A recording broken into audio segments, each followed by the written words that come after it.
Amém. Gente, os estudiosos de sociedade, de comportamento, de cultura, concordam que a gente está vivendo um tempo sem precedentes na história, decorrente do advento da internet, das redes sociais, esse fenômeno. Até algum tempo atrás, pouco tempo atrás, toda a cultura era condicionada pelas grandes emissoras de televisão, que ditavam a cultura, os valores da sociedade brasileira, por exemplo, principalmente falando do nosso caso aqui. E hoje parece que isso está diminuindo um pouco e esse poder de mexer com valores, com cultura, está meio que pulverizado nas redes. A gente vê que as redes sociais têm sido manifestações ali espontâneas e coisas muito boas têm surgido desse fenômeno, a gente não pode negar. Tem grandes artistas que a gente curte aí, segue, talvez alguns conheçam o Mateus Assato, guitarrista que por acaso professa fé cristã também, Tori Kelly, que é uma cantora americana que também nasceu das redes sociais, entre outros, que são celebridades que surgiram da rede ali, que por acaso são até cristãos professos. Mas também tem coisas como isso que aconteceu com a menina Jéssica Canedo. Nas últimas 2 semanas esse assunto repercutiu muito na mídia, que se suicidou, vítima de um linchamento virtual, de uma especulação, de uma fake news. Enfim, esse tipo de aberração e de adoecimento também tem crescido. Esse tipo de tumor tem crescido na sociedade. De forma que a questão da fama instantânea, da popularidade, da possibilidade de a qualquer momento, você que é completamente anônimo, poder se tornar alguém muito conhecido, muito aclamado, isso é algo que mexe com muitos também. E a gente precisa parar e pensar, será que a gente pode, de alguma forma, legitimar, curtir, seguir gente que está vivendo refém dessa cultura? Ou será que a gente tem que ter uma postura crítica em relação a ela e ter cuidado para a gente não cair nesse esquema aí, já que isso também tem trazido muito adoecimento, não é? Quais são os critérios para a gente selecionar essa questão do que é popular, do que não é? Até que ponto eu devo buscar popularidade? E até que ponto isso pode me condicionar?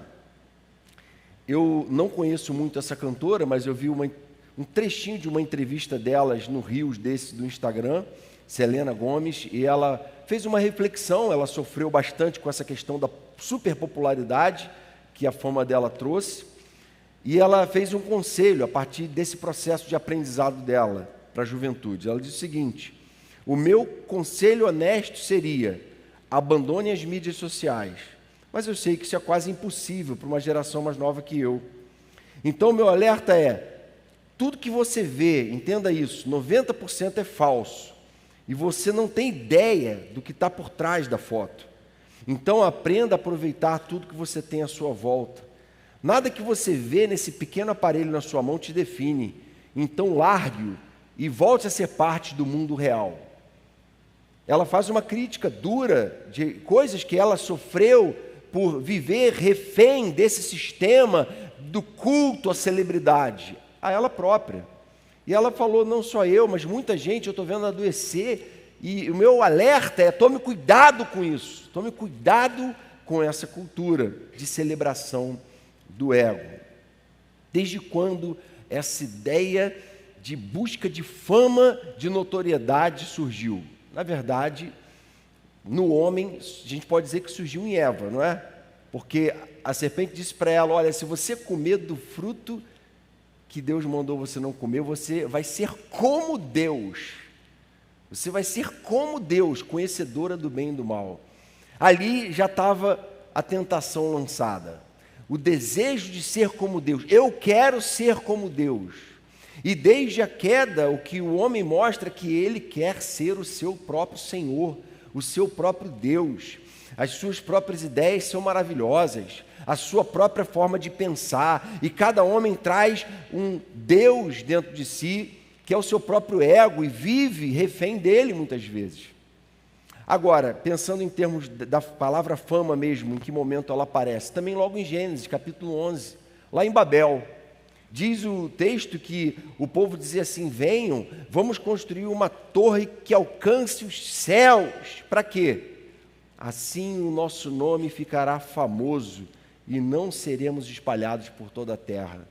Vamos ser famosos, vamos nos impor, vamos viver de tal forma e construir um império de tal forma que as pessoas venham a nos endeusar.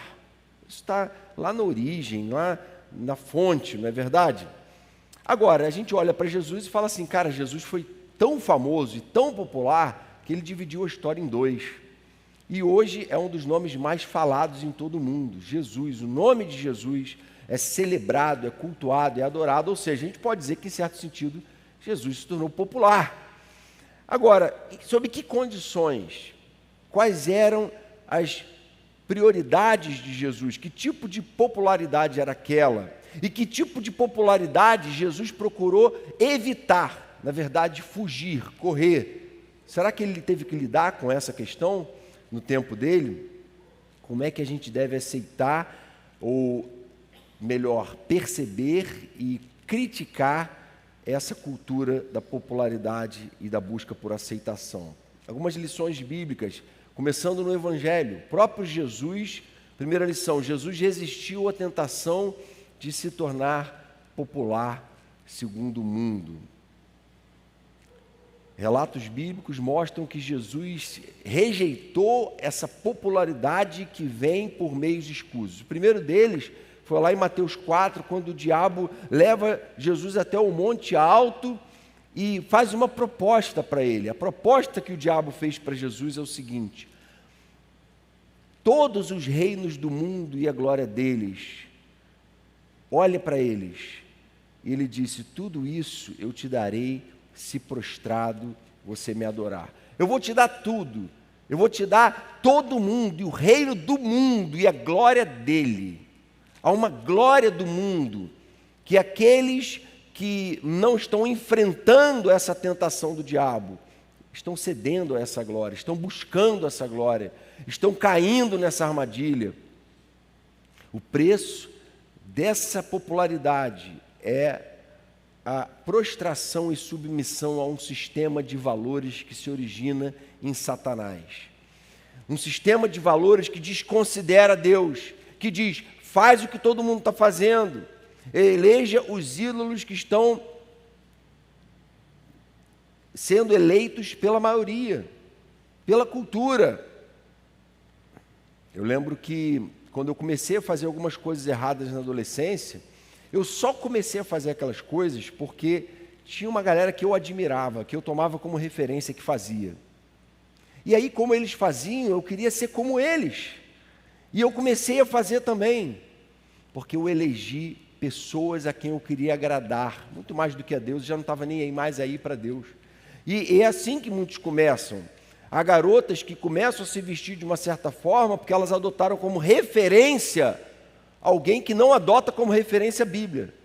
E aí elas querem ser provocantes, sensuais, assim como as meninas que estão procurando encher o coração vazio com essas coisas, e acabam vivendo em busca desse tipo de popularidade.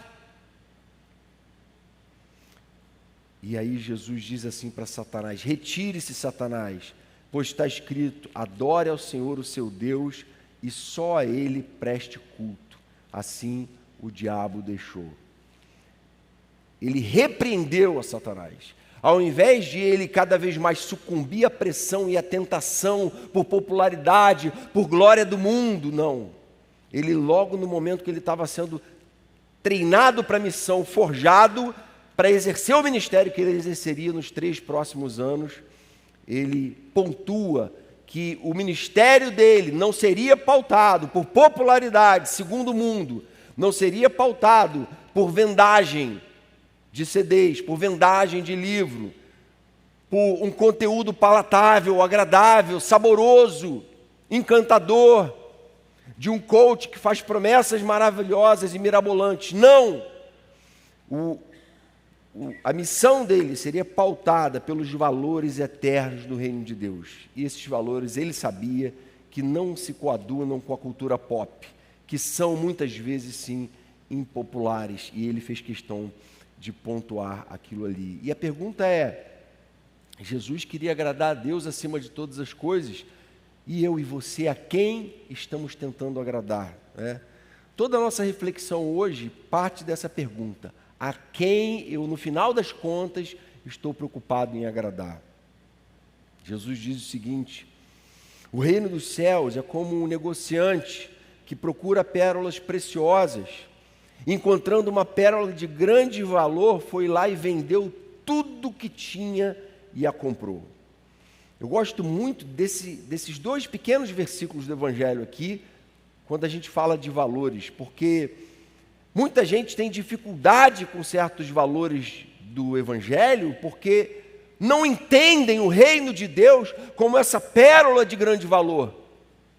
E ainda estão tentando administrar, quem sabe eu consigo adquirir essa pérola, mas sem precisar vender essa aqui e aquela ali para adquirir. Eu não preciso abrir mão dessas pérolas de valor para mim, para obter. E Jesus fala: não.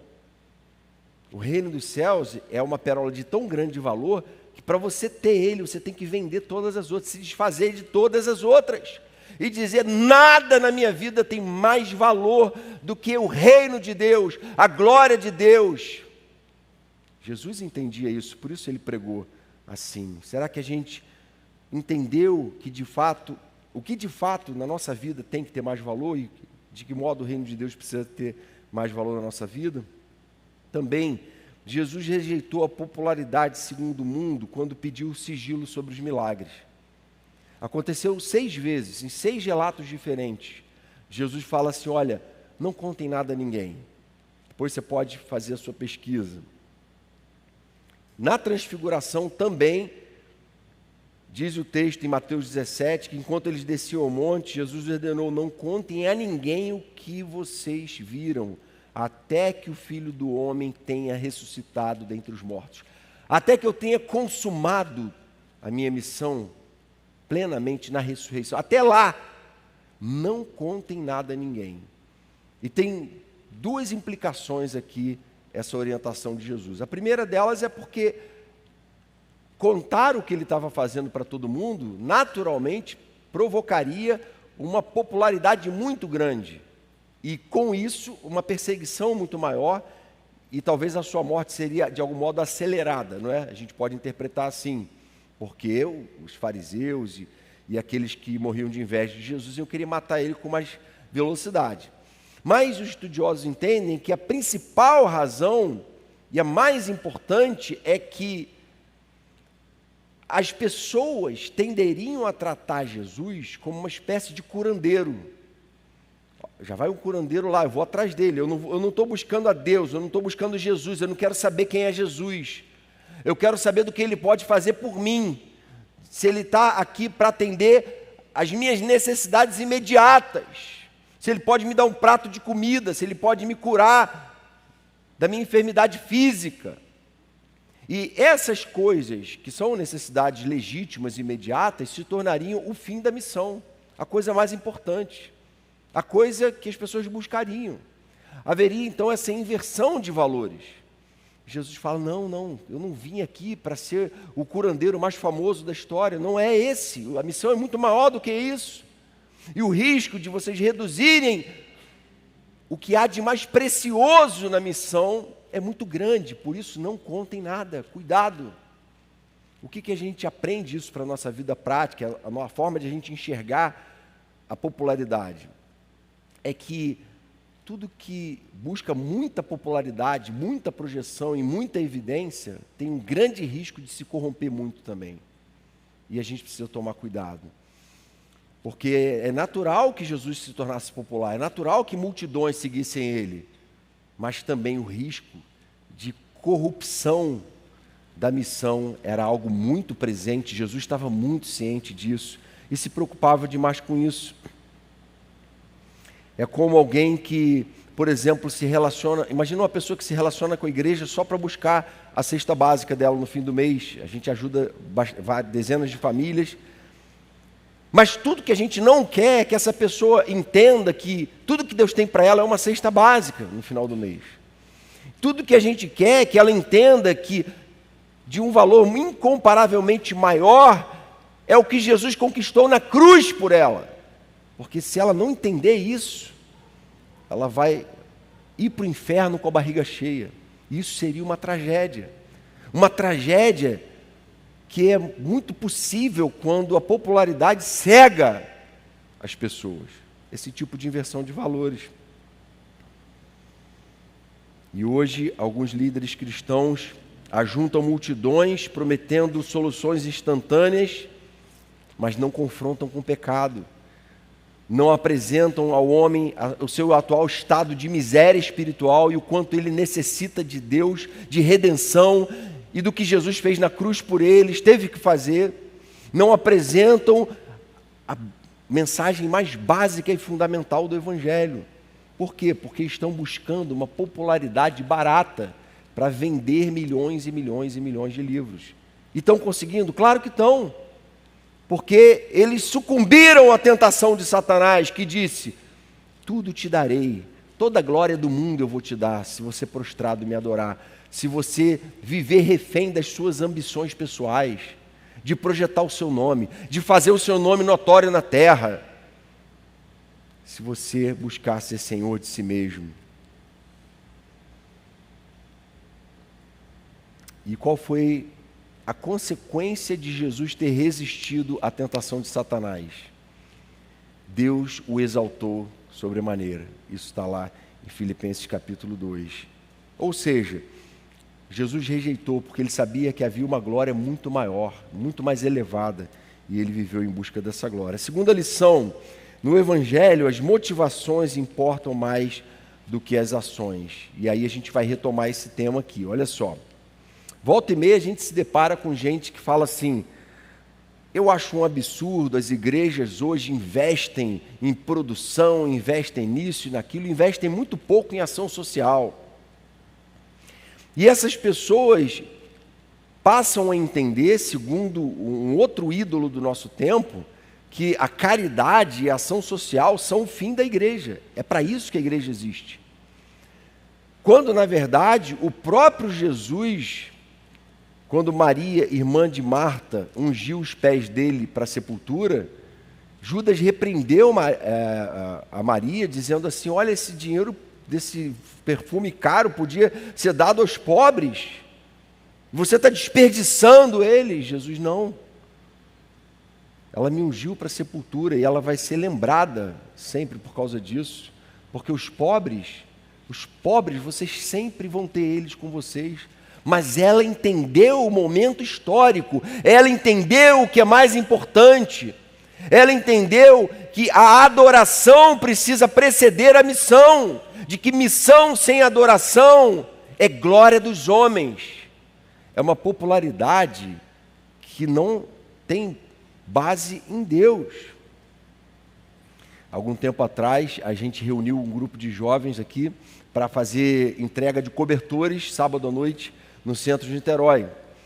E aí um irmão mais velho chegou assim: Jance, pô, me amarra em participar desse negócio, mas sabe como é que é? A vaidade toma conta, a gente tem que ter cuidado com isso. Né?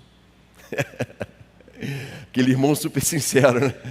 Quando a gente se envolve nesse negócio, a gente fica vaidoso, a gente fica achando que a gente é Madre Teresa de Calcutá ali, né?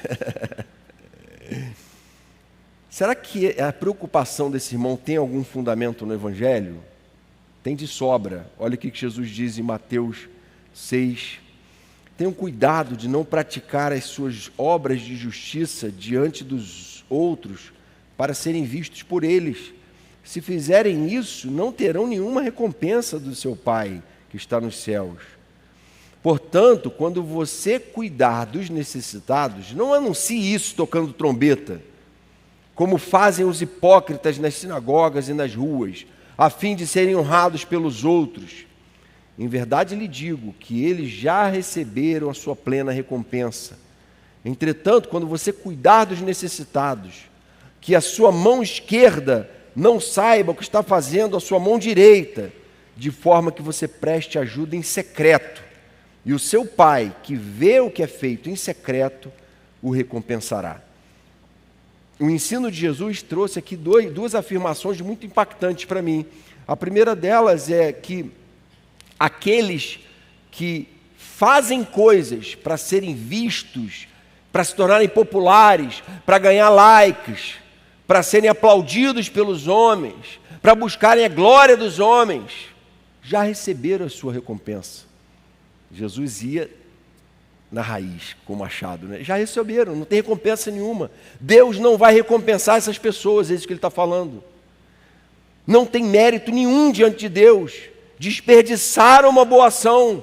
Podiam fazer uma boa ação visando a glória de Deus, fazendo daquele um ato de adoração a Deus, de culto a Ele, de santificação, mas perverteram um ato de boa ação, buscando glória dos homens.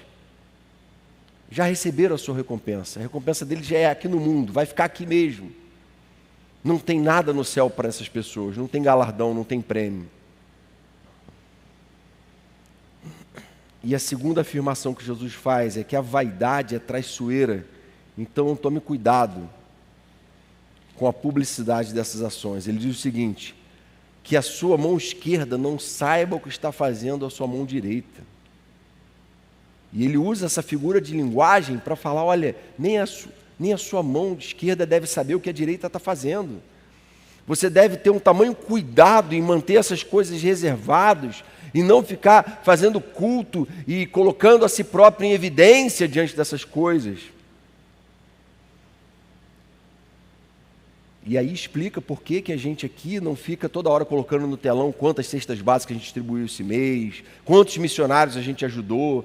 Tem gente que às vezes vem criticar, a igreja não faz. Não, a igreja faz, ela só não fica fazendo publicidade. Por quê? Porque tem um valor aqui na palavra de Deus, tem um princípio enunciado por Jesus, que está muito claro: cuidado, não façam publicidade das suas boas obras. E a gente tem que tomar cuidado com o nosso coração vaidoso e enganoso. Provérbio 25, 27 diz assim: não é honroso buscar a própria honra. Uma versão antiga diz assim: a investigação da própria glória não é glória. Não tem mérito nenhum em buscar enaltecer a si próprio e as suas próprias ações. Isso, gente, vai muito na contramão de muito da lógica do nosso tempo, não é? Mais adiante, Jesus faz o mesmo alerta que ele tinha feito sobre as boas obras, também em Mateus 6, no verso 16, sobre o jejum. Cuidado também quando vocês jejuarem, porque se você está buscando aparecer com seu jejum, você já recebeu sua recompensa. Não tem recompensa diante de Deus a receber. Para Deus, o que mais importa é o coração. Jesus falou em Mateus 15, 19, que do coração saem os pensamentos. É do coração, a versão antiga dizia, que procedem os maus desígnios, as más intenções. E aí ele faz uma lista de pecados que saem do coração. O problema está no coração, a gente tem que cuidar do coração. A gente conhece a história de Davi quando ele foi ungido como rei, e ele tinha 7 irmãos mais velhos. Diz o texto que Samuel foi até a casa de Jessé, e Jessé prontamente já colocou o filho guerreiro, bonitão, em evidência. É esse daqui que vai ser ungido rei. E na mesma hora, Deus fala assim para Samuel: não considere a sua aparência nem a sua altura, pois eu o rejeitei.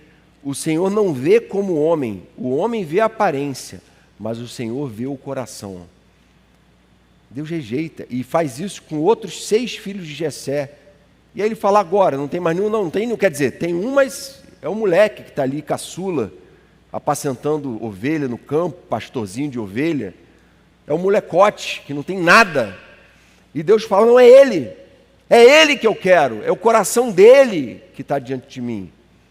É o coração que é muito mais valorizado. E aí, gente, para as mulheres, para as meninas, para as jovens, Pedro faz um conselho que é o seguinte, lá em 1 Pedro 3, a beleza de vocês não deve estar nos enfeites exteriores, como cabelos trançados e jóias de ouro ou roupas finas. Ao contrário, que ela seja algo interior, imperecível, demonstrada em um espírito dócil e tranquilo, o que é de grande valor para Deus. Veja bem, Pedro não está falando que a mulher cristã deve desprezar o cuidado com a aparência, os cuidados com asseio naturais, não. Ele está falando que a beleza dessas mulheres não deve consistir nisso.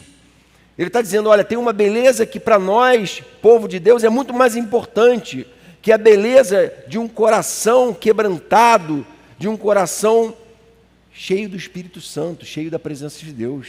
E as mulheres devem buscar, acima de tudo, esse valor. Se eu me tornar popular e conhecida, que não seja por causa da minha futilidade, da futilidade com que eu escolho minhas roupas indecentes, ou de marca, ou disso ou daquilo, não. Que seja por causa de um coração que tem buscado viver na presença de Deus em pureza, tem buscado viver uma vida de adoração a Deus, de serviço ao reino dele.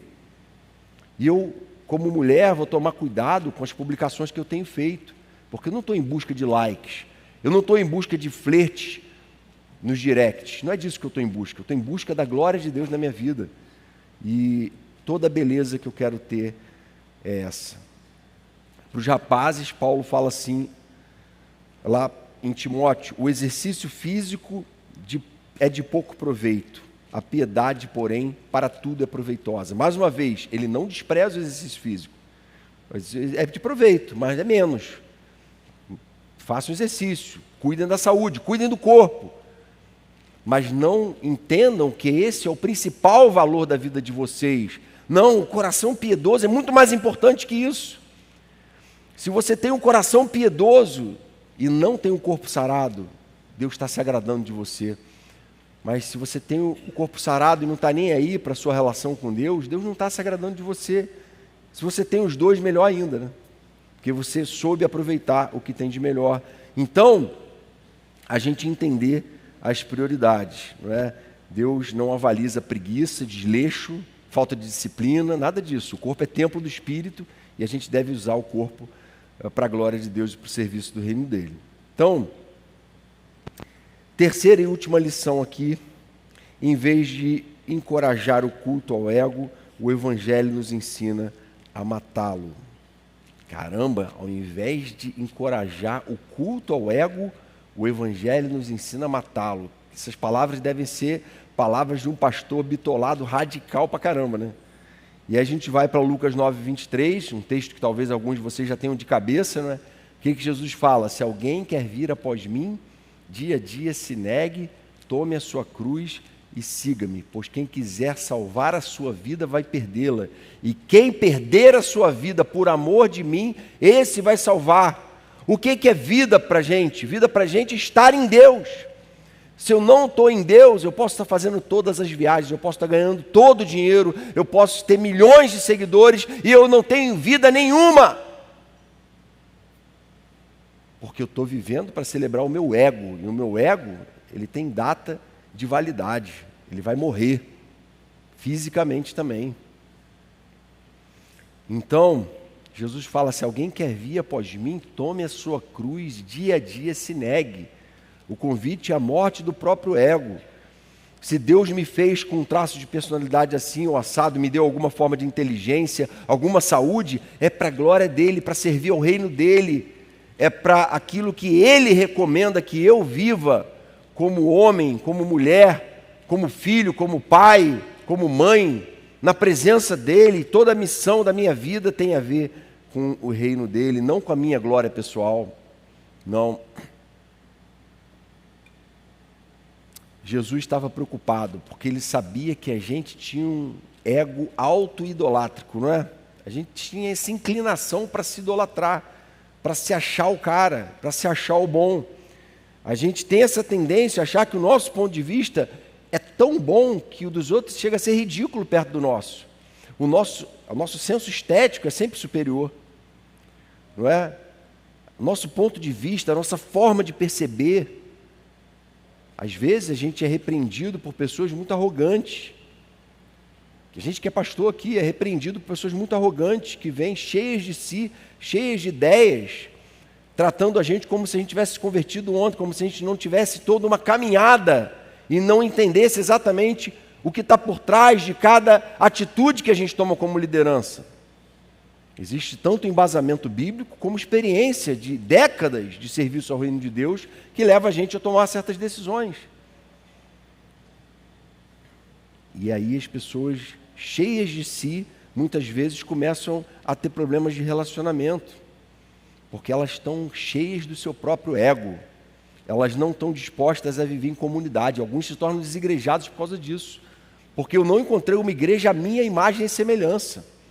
Quando eu encontrar, finalmente, eu acho que eu vou ter que plantar essa igreja, porque essa daqui não é a minha imagem e semelhança. Tem coisas aqui que eu discordo, eu não posso viver no meio de diferentes, eu tenho que ser tudo igual a mim, porque eu sou o melhor, né?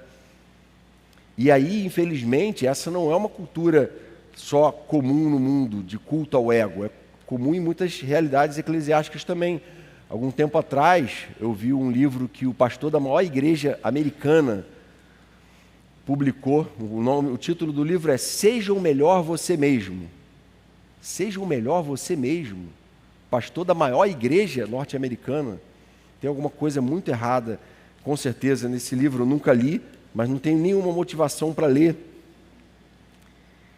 Enquanto a gente afirma a si próprio, enquanto a gente está cultivando o nosso próprio ego, Jesus não tem espaço. A palavra de Deus não tem espaço.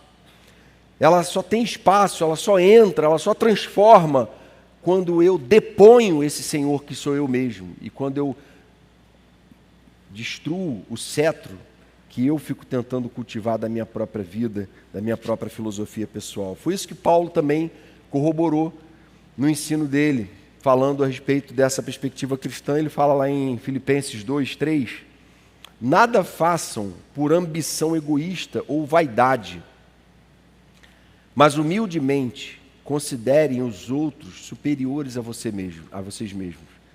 Olha que ensino radical. Gente, o normal, o natural é a gente agir por ambição egoísta e vaidade. Mas a proposta libertadora que o Evangelho traz para a gente é: prefiram a honra dos outros. Prefiram servir os outros ao invés de vocês mesmos, cuidando cada um não só dos seus próprios interesses, mas também dos interesses dos outros, da comunidade da fé.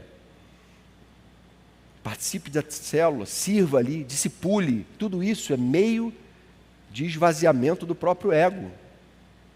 É exercício da morte de si mesmo para Deus. Seja o modo de pensar de vocês o mesmo de Cristo Jesus, que apesar de ser Deus, não considerou que a sua igualdade com Deus era algo que deveria ser usado como vantagem. Antes, esvaziou a si mesmo, assumindo a forma de servo, tornando-se semelhante aos homens, sendo encontrado em figura humana, humilhou-se e foi obediente até a morte e morte de cruz. O ensino da palavra de Deus é o seguinte, vai exatamente na contramão disso tudo. Ele fala assim, olha, está todo mundo tentando se encher de si mesmo. E então essas pessoas estão ficando cada vez mais escravas de um sistema opressor e assassino, que mata pessoas todo dia, se não fisicamente e emocionalmente, que faz pessoas viverem deprimidas, porque elas não alcançam popularidade, porque elas não conseguem conquistar o que estão prometendo que elas vão conquistar, se elas fizerem isso ou aquilo, porque mostram para elas uma série de coisas que elas têm que fazer para ser aceitas, e elas nunca conseguem ser aceitas, porque elas estão vivendo debaixo de uma mentalidade altamente opressora. E aí o Evangelho apresenta para a gente Jesus, que se esvaziou de si, sendo Deus, cheio da sua glória, se esvaziou da sua glória e foi reconhecido em figura humana. Um Deus que assume forma de criatura, um Criador que se humilha. É o estado da humilhação de Cristo. E a gente é o que? É discípulo dele. O que a gente é desafiado pelo Evangelho a fazer? A imitar ele. Então, toda vez que meu ego é golpeado, eu devo glorificar a Deus. Senhor, obrigado. Isso só mostra que eu realmente não sou tudo aquilo que eu pensei que fosse. E eu vou viver em exercício de autoesvaziamento. E eu vou me humilhar até o fim, diante de Deus. E eu vou reconhecer que eu não sou isso tudo que às vezes eu penso que eu sou. Então, não há mensagem mais libertadora que essa, capaz de produzir em nós verdadeira saúde emocional. Enquanto o sistema produz Jéssicas que se matam, a gente que nega a si mesmo todo dia não dá valor nenhum para essas páginas de fofoca, que segundo os críticos até controlam as eleições, não é? Promovem candidatos A ou B. E a gente não vive refém dessas coisas. A gente não vive seguindo páginas de fuxico, nem mesmo gospel. Pelo amor de Deus, gente. Fuxico gospel, isso é uma abominação. Já é abominável o fuxico do mundo. Fuxico gospel é pior ainda. Então, algumas aplicações. Primeira aplicação, aproprie-se do fato de que ser conhecido e aceito por Cristo é suficiente. É suficiente. O fato de eu saber que, apesar de eu ter nascido um miserável pecador, e a Bíblia me ensina que eu sou igualzinho a todo mundo que está aqui, que não tem ninguém aqui melhor do que eu, e eu não sou melhor do que ninguém. Deus enviou o Filho dele para morrer no meu lugar, numa cruz. E Jesus morreu no meu lugar. E o amor dele por mim não pode ser explicado, não pode ser justificado por nada que eu seja ou faça. É um amor tamanho que o próprio Deus diz assim em Isaías: haverá mãe que possa esquecer-se do seu bebê que ainda mama e não ter compaixão do filho que gerou? Embora ela possa se esquecer dele, eu não me esquecerei de você. Embora o mundo não esteja nem aí para você, embora você seja um ninguém no universo da superpopularidade, aos olhos de Deus você é um filho amado, por quem Ele enviou o Filho dele para morrer no seu lugar. E isso, irmãos, se não enche o nosso coração de alegria, se não faz a gente exultar, que outra verdade vai fazer? O que mais? Que mensagem mais será capaz de tocar a gente? Porque Deus nos escolheu nele, em Cristo, antes da criação do mundo, para sermos santos e sem culpa diante dele, e em amor nos predestinou para sermos adotados como filhos. Olha que mensagem poderosa! Deus nos escolheu, nos predestinou antes da criação do mundo para adotar cada um de nós como filhos, irmãos. Isso deve fazer a gente se alegrar por toda a vida, esse fato, essa verdade, deve fazer a gente se lembrar sempre, com o coração transbordando de gratidão e de adoração, e falar assim: obrigado, que eu não preciso viver refém desse sisteminha fútil, regido por Satanás, de valores do mundo, de popularidade. Segunda aplicação: seja alguém autêntico segundo o Evangelho. O que é ser autêntico segundo o Evangelho? Autêntico segundo o mundo é você criar um personagem em que você é um cara que se impõe a sua personalidade, em que você é um cara que tem umas ideias meio loucas, mas pô, legal, ótimo, que a gente precisa de gente que pensa diferente, que tem personalidade, isso é muito admirável. Por Evangelho, isso não é vantagem nenhuma. Por Evangelho, ser autêntico é saber que você tem uma personalidade que foi dada por Deus, Deus te fez diferente de todo mundo, e isso é bom, e Ele quer usar você como você é, sim, amém, mas isso em si não é tanta glória. Ser autêntico segundo o Evangelho, eu entendo que João explica isso na sua primeira carta, capítulo 1, se porém andarmos na luz como Ele está na luz, temos comunhão uns com os outros, e o sangue de Jesus, seu Filho, nos purifica de todo pecado. Ele está falando aqui de andar na luz. Ser autêntico é ser alguém que não vive mascarado, não vive escondendo, não promove uma ideia falsa de si mesmo. Aí ele continua falando assim: se afirmarmos que não temos pecado, enganamos a nós mesmos, e a verdade não está em nós. Se confessarmos os nossos pecados, Ele é fiel e justo para perdoar os nossos pecados e nos purificar de toda injustiça. Ser autêntico é falar: Senhor, olha para mim, olha como eu sou pecador. É falar para o irmão e irmã que está caminhando junto aí: cara, eu caí de novo, eu vacilei de novo, mas glória a Deus porque Jesus me purifica de todo pecado, Ele morreu por mim, e eu posso recomeçar, e eu posso ter um novo início na presença dEle. Isso é ser autêntico, é andar na luz. Andar na luz, eu não estou escondendo nada, não tem nada a esconder. Eu posso abrir o jogo sobre a minha vida. Quando eu vou para o discipulado, eu vou para rasgar o coração, porque eu não estou em busca da minha glória. Se eu estou em busca da minha glória, eu tenho que preservar a minha reputação. Não posso falar tudo, não. Tem coisa que ninguém pode saber. Eu nem vou lá conversar com o pastor sobre isso, porque vai que ele descubra que eu não sou isso tudo. Porque no fundo, eu acredito que eu sou isso tudo. Não. Isso não é autenticidade. Autenticidade é rasgar o coração, e Deus se alegra. Deus nunca teve sobre nós expectativa de que a gente fosse perfeito, de que a gente fosse o cara, a garota. Não.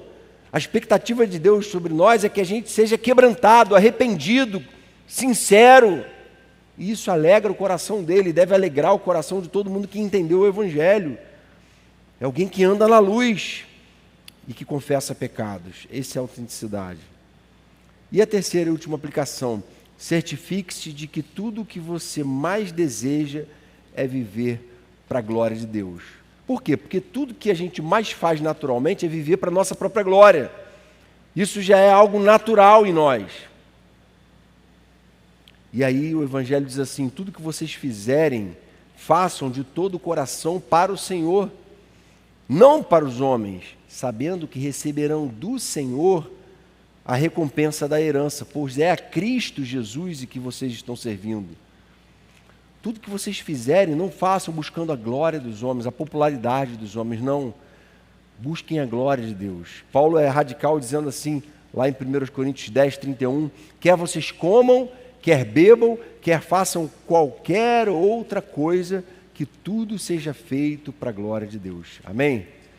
Senhor querido, vem nos ensinar a ser um povo que vive buscando a Tua glória na nossa vida, Senhor.